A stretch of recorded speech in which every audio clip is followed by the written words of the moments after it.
Guys আসসালামু আলাইকুম, myself Sadik Al Hasan and welcome to new blog. So guys, আজকে আমি এটিএম মাঠে যাব এবং পার্কে যাব নওগাঁ। সো তোমাদের সাথে একটু পরে দেখা হচ্ছে। গাইস আমরা এখন যাচ্ছি, যাওয়ার পর তোমাদের সাথে দেখা হচ্ছে। গাইস এই যে আমরা যাচ্ছি। সো এখন আমি প্রাইভেটে যাব, প্রাইভেটে যাওয়ার পর এটিএম মাঠে, তারপরে আবার পার্কে যাব। তো যাওয়ার পর তোমাদের সাথে দেখা হচ্ছে। এখন এটিএম মাঠ চলে আসছি।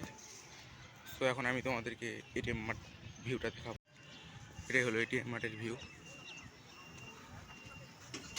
আসলে এটিএম মাঠে এখন খেলা করতেছে, সো আমি এখন প্রাইভেটে যাব। এটিএম মাঠে এখন খেলা করতেছে, তো আজকে আমি খেলা করতে পারবো না। আজকে আমি মনে হয় পার্কে যাব। তো পার্কের ভিউটা তোমাদেরকে দেখাবো। গাইস এটা দেখতে অনেক বেশি সুন্দর লাগতেছে না? সো গাইস আজকে আমার এটিএম মাঠ এবং পার্কে যাওয়ার কথা ছিল। সো গাইস আজকে আমি এটিএম মাঠে গিয়েছি, কিন্তু পার্কে যাওয়ার আজকে সময় হয়নি।